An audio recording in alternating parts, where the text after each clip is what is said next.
Today I'm going to share some words about why I believe sustainability is important. Thank you all for coming and good morning. Lately we've been hearing the word sustainability. Many people talk about it, but my generations are the ones who are going to take it into action. David Fertis, my mentor from Kananayao, our partners in development with Sustainable Hawaii Youth Leadership Institute, are helping us to turn our ideas into action. Thanks to David, I learned about sustainability in middle school. He opened my eyes to see the importance of sustainable agriculture for our community. I also discovered the benefits it represents as a business for our whole state and country. I'm also grateful for David to nominating me to serve as a Hawaiian delegate to the Stone Soup's Leadership Institute's 8th Annual Youth Leadership Summit for Sustainable Development. It was held last June on Martha's Vineyard, Massachusetts, for island youth from across the country. As I prepared for my presentation at the summit, I discovered how committed my community of North Kohala is to sustainable agriculture and sustainable business. The North Kohala Community Development Program set a goal of producing at least 50% of the food we consume. Before the arrival of foreigners to North Kohala, as long as the other Hawaiian islands, we were 100% sustainable. Our whole population was able to be satisfied by the needs and resources on our islands. Today we import about 85% of our food, while 80% of the land in North Kohala is zoned for agriculture use. At the summit, I joined with 4 other youth delegates from our island and made presentations on different aspects of sustainable initiatives on Hawaii: sustainable agriculture, architecture, culture, environment, and education. This opportunity was a true blessing. Traveling to Martha's Vineyard and sharing my findings with youth from Martha's Vineyard and Vieques, Puerto Rico, motivated me to share what I learned to my community members and to involve them in our Sustainability in Action projects. I know this is a big goal, but this is not an impossible one. This Youth Leadership Forum is the first step. This is our chance to present our beliefs and action steps towards creating a more sustainable island. We hope to inspire many more Hawaiian youth to join with us, as well as leaders, to support our Sustainability in Action projects. I've taken this very seriously, because this is something really important for my future, your future, and our future. This is why I invited people like you to be here to join us on this special occasion. We are here to celebrate the lives of people like Guy Toyama, who contributed so much to our island. We are here to join forces to make Hawaii a more sustainable place and to guarantee this paradise for ones after us. The experience of creating this youth leadership forum has changed my life. I've grown so much. For the past few months, I've been learning how to develop public and private partnerships and invite people to sponsor us so we can realize our dreams. I feel so great when I'm able to honor Senator Daniel K. Inouye and meet people like Daniel Kako Jr., Mr. Barry Taniguchi, and Monty Richards. I feel inspired to stay focused on our dream. I don't want to stop for even 1 minute. I'm convinced that initiatives like these need to be replicated in our country and the whole planet. Thank you for coming to our Youth Leadership Forum. Thank you for supporting the youth of Hawaii. Thank you for making the effort to demonstrate that you care about your future and our future. If no one takes a step forward, there will be no tomorrow. We are the beginning, we are the change, we are the future, we are the hope of humanity. Thank you. Aloha mai kako. Mahalo ya kako no ko hola no mai. Aloha kayaka. Okay, so the title of my project is Right to your lips, son. No kahua o ko kako ma mo'omeheo. That means the foundation of our cultures. So, first of all, what is cultural sustainability? In my opinion, cultural sustainability is returning to our roots. Obviously, as we've heard this morning, cultural sustainability is not a new concept. It's a matter of returning to the practices of our ancestors and putting those into practice today. So, most of what I've learned about cultural sustainability is due to my attending this school, Kanoka Aina. And so here we practice project-based learning, and we focus on Hawaiian language, traditions, and perpetuating those for posterity. So, sustaining your native culture begins with honoring and continuing traditional customs, like, first of all, language. So the restoration of Olala Hawaii is probably the most important thing to help us sustain our culture, because our people, our culture is based on oratory. So we didn't write anything down, everything was maintained through chant or through hula and just compositions that we would pass down through generations. Our mokuo, how in our histories, everything was oral. So language is a really, really important part of sustaining Hawaiian culture. Luckily, in the 1960s and 70s, we saw the emergence of a Hawaiian cultural renaissance. So things like the Mary Monarch Festival, the restoration of traditional Hawaiian music by artists like Kepi Pahinui, and also the emergence of the Polynesian Voyaging Society as they sought to maintain the voyaging traditions of our ancestors. So they just used Hawaiian voyaging as a model and practice it in modern times. So today, Hawaiian culture, although Hawaii is our official language since 1978, that's something we're really, really proud of. Oratorical revitalization is underway, and there's rising interest in learning and speaking Hawaiian language. Today, we have many people who practice traditional agriculture. So in Waipio Valley, we have all of our taro farmers, and we have our lo'ikalo. So that's really, really coming back.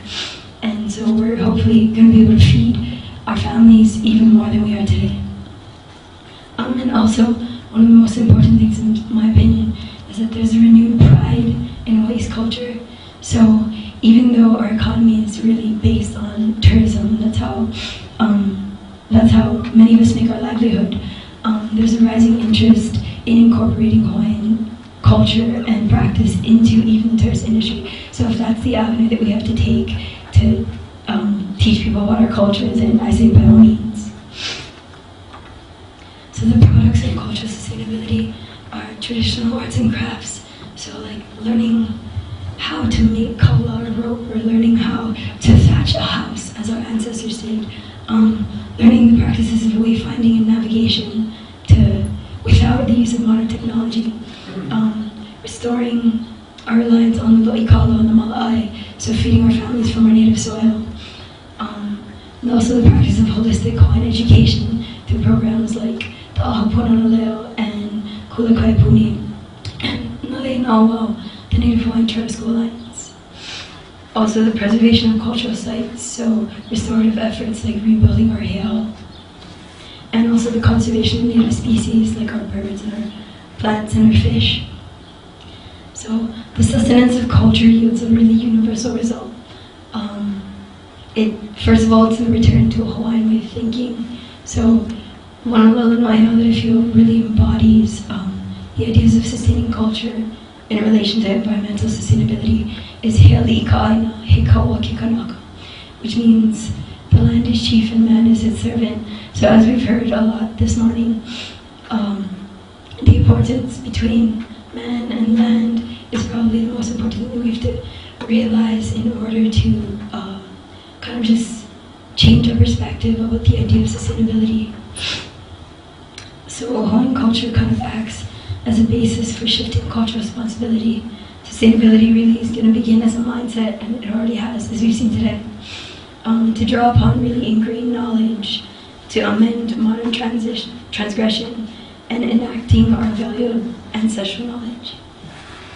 So some of the positive consequences are that we're finding new solutions to modern issues by using our ancestral knowledge.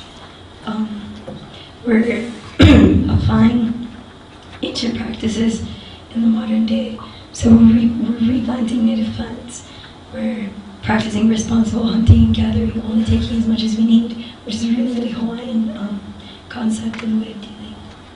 So as I said, Hawaii's culture really based on oratory. So my project for my Sustainability in Action project is to help share student voice. And so I'm going to do that through a writing exhibit that is going to incorporate the voices of the students here at Kanukaina, and it's going to help share our perspectives. When we go out later, you can see a little preview of that. There's an exhibit with some student writing, and so it's them sharing their dreams, which is pretty much what this whole organization encourages. So it's really great to see that. And another piece of it is that we need to establish scholarships for our Native Hawaiian students to, not that there aren't existing funds for Native Hawaiian students to go to college, but I feel like we need to expand that base, because by educating our Hawaiian students in an academic form, I feel like that's really how we're gonna get our students ready for filling those positions today here in Hawaii, so they're not gonna have to go to the mainland. They can stay right here at home and learn, and consequently give back to their communities right here. So that's my vision, and mahalo. In my today's presentation, I'm going to talk about sustainable agriculture and a little bit about sustainable business. Hawaii on sustainability. I'm going to talk about the past, today, and the future. During the past, before arrival, I mentioned earlier, we were 100% sustainable on all islands. We relied on the Ahupua'a system, is a system of trading between all Hawaiians of the lowlands and highlands and the ocean. And in North Kohala, when Cook arrived, it was estimated 30,000 people on the shores of North Kohala, and they were all self-sustainable. So today, we import 85% of our food, and 80% of Kohala's land is zoned for agricultural use. Those numbers are really not good numbers, I say in my way. And another fact is 57% of Hawaii's population is either obese or overweight. This could relate to our lack in healthy foods. And if the ship was to stop coming, we would only have food for about 15 days on these islands, so that's a good fact to think about. And on to the future. The North Kohala Community Development Program aspires to be 50% sustainable in the food we consume. And their goal is to promote a community of diversified agriculture. It's not specifically it means to not rely on one food like how we did in the past, which was sugar. We want to be more diverse and have all kinds of foods so we can have our choice and be more diverse. For sustainable business, a really easy example would be a farmer's market. Getting rid of plastic bags is taking the steps forward to being sustainable. Just keep the mindset of being local is a really easy way to be sustainable. Kahana Yao, the mentorship program that I'm in, which is funded by Partners in Development, they focus on teaching teens different aspects of sustainability related to your Hawaiian values. Some of the programs are animal husbandry, culinary arts, Hawaiian saddle making, etc. And on to the Sustainable Hawaii Youth Leadership Institute Youth Leadership Forum. Today this was kind of my idea. I wanted to plan this event and have people come and listen to our ideas, help with suggestions of how we can pursue our ideas and get everyone involved. What this forum does, it brings together our Hawaiian leaders from business, government, and education to meet us youth delegates and hear about all of our exciting projects. Each delegate is invited to develop a sustainability in action plan. Mine is agriculture and business, Makana is culture, and Trevor is education. This is our Hawaiian youth chance to present our beliefs and action steps towards creating a more sustainable island, to let our voices be heard, basically. And we hope to inspire many more Hawaiian youth to join with us, as well as leaders to support our in-action plans. So we hope that everyone can help us. We hope we can get more youth to help us and just reach our goals. Thank you. So my project was on sustainable education, and this quote was something that I found that I thought was really imperative to right now.